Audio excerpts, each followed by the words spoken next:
Bio में 360, physics में 170, but chemistry में सिर्फ 85 मार्क्स।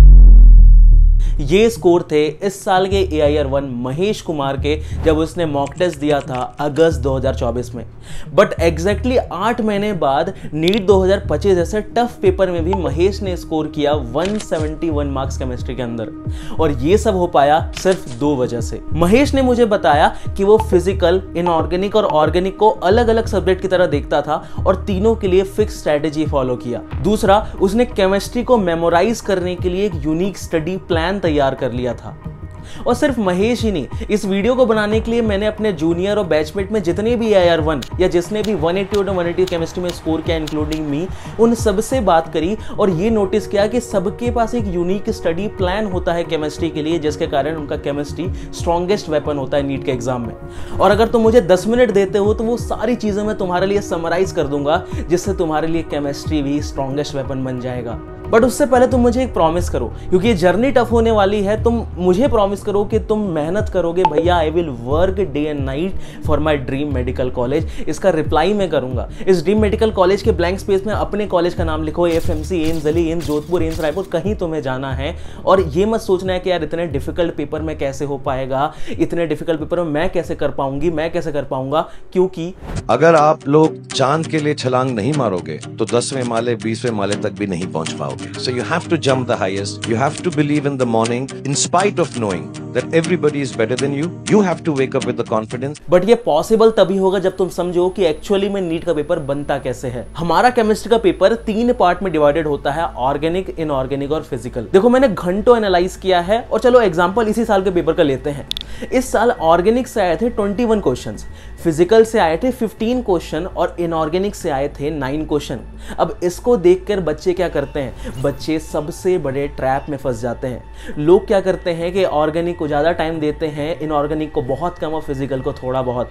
इसके कारण होता क्या है कि over the period of time तुम ऑर्गेनिक पर हाइपर फोकस कर जाते हो और जब फरवरी या फिर जनवरी आता है तो हमारा इनऑर्गेनिक और फिजिकल वीक रह जाता है।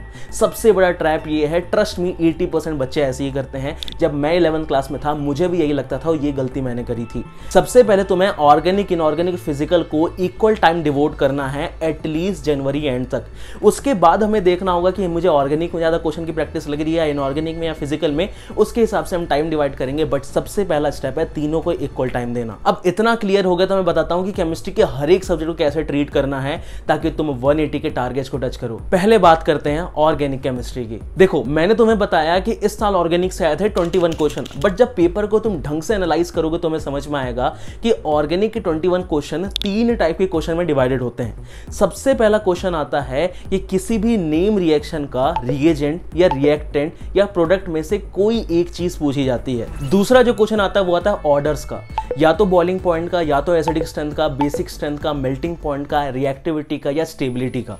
और इसमें से 4 से 5 ऑर्डर वाले क्वेश्चन इस साल ही पूछे गए थे। और तीसरा होता है थोड़े कंसेप्चुअल क्वेश्चन, जैसे इस साल टोटल स्टीरियो आइसोमर्स काउंट करने को पूछा गया था। देखो, ये तीनों टाइप के क्वेश्चन बहुत ज्यादा इंपॉर्टेंट है, बट जो पहला और दूसरा टाइप के क्वेश्चन है तुम उसको 100% सिक्योर कर सकते हो NCERT पर कमांड लगाकर। इसके साथ कुछ स्पेसिफिक चीजें करनी होगी। सबसे पहला स्टेप, तुम्हें अपनी NCERT खोलनी है, उस चैप्टर को NCERT से एक बार अच्छे से रीड कर लेना है। उसके बाद उसके प्रीवियस ईयर क्वेश्चन सॉल्व करने हैं। और तीसरा स्टेप सबसे ज्यादा क्रूशियल, उस चैप्टर के सारे नेम रिएक्शन को एक A4 साइज पेपर पे लिख लेना है। और इस A4 साइज वाले पेपर को तुम हर जगह चिपका दो। सबसे पहले तुम उठते हो, जहां तुम्हारी नजर पड़ती है वहां चिपका दो, क्योंकि इसको जितनी बार रिवाइज करोगे उतना ज्यादा ये स्ट्रांग होता जाएगा। इवन जब 2024 के AIR-1 से मेरी बात हुई तो उसने भी सेम चीज कही। ऑर्डर बेस्ड क्वेश्चन और कॉन्सेप्ट वाले क्वेश्चन, ये दोनों ही बहुत इंपॉर्टेंट है, जैसा कि मैंने तुम्हें पहले बताया, और ये बात AIR-1 से भी सुन लो। तो यार, अगर केमिस्ट्री की बात करें तो मैं शुरुआत करता हूँ ऑर्गेनिक केमिस्ट्री से। ऑर्गेनिक केमिस्ट्री में मैंने मेनली जो नेम्ड रिएक्शंस थी उन पे ज्यादा ध्यान दिया था, उनको बार बार नोटबुक में लिख के याद किया, क्योंकि ऑर्गेनिक के रिएक्शंस को अपन बार बार भूल जाते हैं। उसके बाद में मैंने जो NCERT थी, एक बार NCERT पढ़ी और NCERT में जो रिएक्शंस नहीं दी हुई थी मेरे नोट्स में, उनको अपने नोट्स में लिखा। और उसके बाद में मैंने मेनली नोट्स पे फोकस किया। और अगर मैं इनऑर्गेनिक की बात करूँ तो इनऑर्गेनिक में NCERT तो मस्ट है। आप कम से कम 2-3 बार NCERT को पढ़ो। जो NCERT के लाइन्स इनऑर्गेनिक के सवाल में वो डायरेक्ट पूछ ली जाती हैं। उसके बाद में नोट्स तो सब में इंपॉर्टेंट है। आप एक बार नोट्स में जो वो ऑर्डर होता है, जैसे रिएक्टिविटी के ऑर्डर, सीरीज एटॉमिक साइज के ऑर्डर, वो काफी ज्यादा इंपॉर्टेंट होते हैं। आप PYQ से उन्हें समझ जाओगे। और अगर फिजिकल केमिस्ट्री की बात करें तो फिजिकल केमिस्ट्री में मेनली तो फॉर्मूले वाले सवाल आते हैं जिनमें फॉर्मूला लगाते ही आंसर आ जाता है, लेकिन उसमें टाइम का ध्यान रखना जरूरी है। और इस चीज पर 100% कमांड करने के लिए मैं तुम्हें अपनी एनसीईआरटी शेयर कर दूंगा। इस अपनी एनसीईआरटी में मैंने जब 11th 12th में ढंग से एनसीईआरटी को रीड किया था तो मैंने एम्स के previous year question, JEE mains के प्रीवियस ईयर क्वेश्चन, नीट के प्रीवियस ईयर क्वेश्चन, हर चीज को मार्क कर दिया था। तुम्हें ये पीडीएफ टेलीग्राम चैनल में मिल जाएगा। तुम्हें कुछ नहीं करना है, तुम्हें अपनी एनसीईआरटी में एज इट इज मेरी चीजों को मार्क कर लेना है, क्योंकि जो मैंने मार्क किया है वो 100% गारंटी है कि प्रीवियस ईयर क्वेश्चन है और अगले साल नीट में पूछा जा सकता है। सो ये चीज समझ में आ गई कि तुम्हें सिर्फ अभी रटना नहीं है, समझना भी है, और समझने के लिए मेरे हाईलाइटेड नोट्स तुम्हारे लिए काम आ जाएंगे। और अगर तुम सिर्फ रटने पर रिलाई करोगे तो एग्जाम में ब्लैंक होने का सबसे ज्यादा चांसेस होता है कि वहां एट द पॉइंट चीजें रिकॉल नहीं हो पाती। और हर चैप्टर के बाद तुम सिर्फ एनसीईआरटी के सॉल्व एग्जांपल्स नहीं बल्कि एग्जाम्पलर के क्वेश्चंस भी सॉल्व करो, और इसके साथ साथ तुम बनाओ फ्लैश कार्ड्स, क्योंकि ये रिवीजन के प्रोसेस को 10x फास्ट कर देता है। और अगर तुम्हारे पास टाइम नहीं है फ्लैश कार्ड बनाने का तो तुम डायरेक्टली यूज कर सकते हो रैंशो फ्लैश कार्ड्स। ऐसा मैं इसलिए कह रहा हूं क्योंकि इसके अंदर हर एक सब्जेक्ट के तुम्हें 2 डेक मिलते हैं, एक 11th क्लास का, एक 12th क्लास का। इसके अंदर तुम्हें कलरफुल फ्लैश कार्ड्स मिलते हैं जिसके अंदर हर एक चीज, एनसीईआरटी की लाइनें, एनसीईआरटी के फॉर्मूले और इवन एनसीईआरटी के इंपॉर्टेंट ग्राफ अच्छी तरीके से कंसाइज करके कंपाइल किया हुआ है। और अगर तुम सिर्फ इतने फ्लैश कार्ड्स को बार बार रिवाइज कर लेते हो तुम्हारी मेमोरी अच्छे से बन जाएगी। और इतना ही नहीं, इस साल नीट के अंदर इससे कई सारे प्रीवियस ईयर क्वेश्चन भी आए हुए हैं। और केमिस्ट्री के लिए तो इंपॉर्टेंट है ही, क्योंकि इसके अंदर फिजिकल, इनऑर्गेनिक, ऑर्गेनिक के सारे रिएक्शन एंड फॉर्मूले को टेबुलर फॉर्मेट में लिख दिया है। हर एक रिएक्शन जो एक कंपाउंड से गुजरती है, जैसे फिनॉल की सारी रिएक्शन को एक साथ कंपाइल कर दिया जिससे याद करना आसान हो जाएगा। इवन इनऑर्गेनिक केमिस्ट्री की important periodic trends, hybridization and exception जैसी चीजों को निमोनिक के फॉर्म में दिया हुआ है जिससे याद करना और भी इजी हो जाएगा। और थर्मोडायनामिक्स, इक्विलिब्रियम जैसे चैप्टर में न्यूमेरिकल सॉल्विंग के लिए जो इंपॉर्टेंट टेक्निक्स हैं उसको साथ ही साथ दे दिया है। और ये सारी चीजें तुम्हें मिल रही है कलरफुल फॉर्मेट में, जिसके कारण तुम्हारा रिटेंशन और भी ज्यादा बढ़ जाएगा। So link is in the description, don't forget to check out. देखो, इनिशियली फिजिकल केमिस्ट्री सबको बोरिंग लग सकती है, बट अगर तुमने फेवरेटिज्म दिखाया किसी एक सब्जेक्ट के ऊपर तो लास्ट में वीक का टैग लेकर घूमना पड़ेगा, लो स्कोर का टैग लेकर घूमना पड़ेगा। इसलिए मैंने बोला इसको भी इक्वली इंपॉर्टेंस देना है। पहले तुम्हें बता दूं फिजिकल केमिस्ट्री पढ़ना कहां से है। फिजिकल के लिए एनसीईआरटी पढ़ना उतना ज्यादा कंपलसरी नहीं है, और ये सिर्फ मैं नहीं, मेरे सारे जूनियर, सारे बैचमेट कहते हैं। अगली चीज, तुम्हें फिजिकल केमिस्ट्री पे इंपॉर्टेंट चीजों पे फोकस करना होगा, जैसे रिडॉक्स रिएक्शन, उसमें एक्सेप्शन, उसमें ऑक्सीडेशन नंबर, इन सारी चीजों से क्वेश्चन आते हैं। बट इन सब चीजों पर जाने के लिए, इन सब चीजों को स्ट्रॉन्ग करने के लिए तुम्हें अपना फंडामेंटल स्ट्रॉन्ग करना होगा। वो फंडामेंटल स्ट्रॉन्ग होगा तुम्हारा मोल कॉन्सेप्ट से। और मोल कॉन्सेप्ट जैसे फंडामेंटल चैप्टर पे स्ट्रॉन्ग कमांड करने के लिए तुम्हें 2 चीजों का यूज करना होगा। सबसे पहला, तुम्हें अच्छी अंडरस्टैंडिंग डेवलप करनी होगी। दूसरा, तुम्हें थोड़े हाई लेवल के सही न्यूमेरिकल सॉल्व करने होंगे। और मैं और मेरे दोस्तों ने मिलकर के सारे फिजिकल केमिस्ट्री के चैप्टर्स के लिए बहुत अच्छे अच्छे न्यूमेरिकल छांटे हैं, बहुत अपना टाइम दिया इसके ऊपर, और ये सारी चीजें फ्री ऑफ कॉस्ट तुम्हें मेरे टेलीग्राम चैनल ओम प्रभु एमएसडी में मिल जाएगी। अब आते हैं कि फिजिकल केमिस्ट्री का मोल कॉन्सेप्ट को स्ट्रॉन्ग करें कैसे। सबसे पहले तुम्हें 5 चीजों पर फोकस करना है मोल कॉन्सेप्ट में। पहला, तुम्हें मोल्स की कैलकुलेशन आनी चाहिए।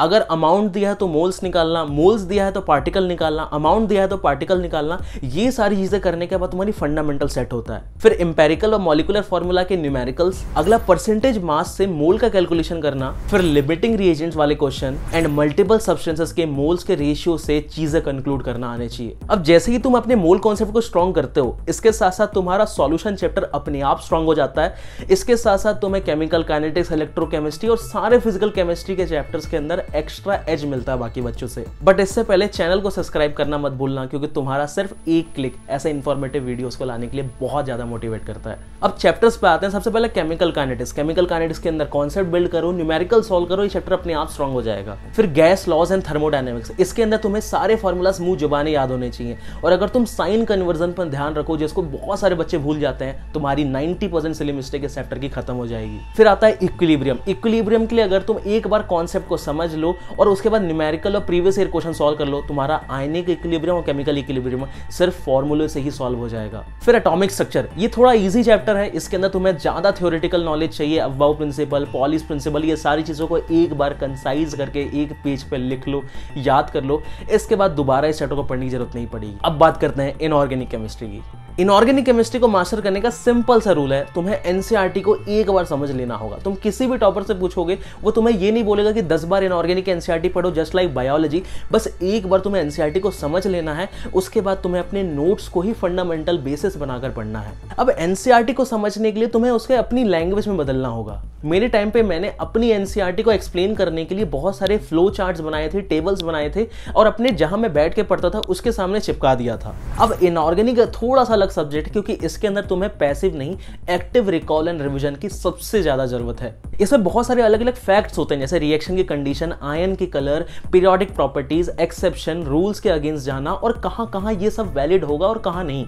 इन सारी चीजों पर एक ही फंडामेंटल चीज गवर्न करती है, वो है रिवीजन, रिकॉल एंड मेमोराइजेशन। एक बहुत ही सुंदर सी चीज समझो इस केमिस्ट्री सब्जेक्ट के बारे में, ऑर्गेनिक जो नेम, रिएक्शन एंड मैकेनिज्म पर डिपेंड करता है, फिजिकल जो फॉर्मूलेस एंड न्यूमेरिकल पर डिपेंड करता है, वही इनऑर्गेनिक केमिस्ट्री स्कैटर्ड इंफॉर्मेशन को एक सिस्टमैटिक तरीके से मेमोराइज करने पर डिपेंड करता है। This is the nature of subject. इसके अलावा कुछ पॉइंटर से वो भी बता देता हूं, एनसीईआरटी के टेबल्स को जरूर पढ़ो, क्योंकि उन टेबल्स के अंदर जो ब्लॉक्स में एक्सेप्शन लिखे होते हैं, ऑर्डर अगेंस्ट जाता है ट्रेंड के अगेंस्ट, वो सारी चीजें एग्जाम में पूछी जाती हैं। हर जगह जहां पर कंपाउंड के यूजेस दिए हैं, उन कंपाउंड के यूजेस को 100% इग्नोर मत करो, एक बार जरूर रीड करो। अगर 5 यूज 6 यूज दिए हैं तो उसमें से 1 या 2 यूज तो जरूर इंपॉर्टेंट है, अक्सर बच्चे इसे छोड़ देते हैं। ऑल्सो मुझे पता है कि तुम अभी एक ऐसे स्टेज पे हो जहां अक्सर लोगों को 90% चीजें याद नहीं होती, बट तुम्हारे हाथ में 8 महीने हैं, जैसे महेश के हाथ में थे। उसने उस 85 मार्क्स को उठा करके 170, और अगर पेपर इजी होता तो इवन 180 तक टच कर जाता। तुम भी वो 100% कर सकते हो इस सारी चीजों को फॉलो करके। अब वीडियो को एंड करने से पहले एक छोटी सी बात कहूंगा, ये सारी चीजें मैंने तुम्हें बताई है, मेरी एनसीईआरटी हो गई या मेरे न्यूमेरिकल्स हो गए या जितने सारे पॉइंट, ये कोई चीट कोड नहीं है। ये चीट कोड तभी साबित होगा जब तुम इससे मेहनत कर अप्लाई करोगे, क्योंकि इंफॉर्मेशन तो यार लोगों के पास कैसे ना कैसे करके पहुंच जाती है। पॉइंट उठता है कि तुम मेहनत कितना करते हो। क्या तुम 14 घंटे, 12 घंटे, 13 घंटे पढ़ने को तैयार हो? क्या तुम अपने ड्रीम मेडिकल कॉलेज के लिए उतना मेहनत करने को तैयार हो? और वही चीज मैंने तुम्हें कमेंट करके सबसे पहले प्रॉमिस कराई थी, और इस प्रॉमिस को तोड़ना मत, क्योंकि 6 महीने बाद मैं फिर से इस कमेंट सेक्शन पे आऊंगा और देखूंगा क्या तुम उस मेहनत पर टिके हो या फिर कह रहे हो कि भैया मैंने कंसिस्टेंसी तोड़ दी। क्योंकि कंसिस्टेंसी ही वो पावर होगी जो तुम्हें 6 महीने 8 महीने बाद दिखेगा कि हाँ तुम मेडिकल कॉलेज में घुस रहे हो। एंड चैनल को सब्सक्राइब कर देना। Thank you for watching, and if there is any query leave it in the comment section. Thank you.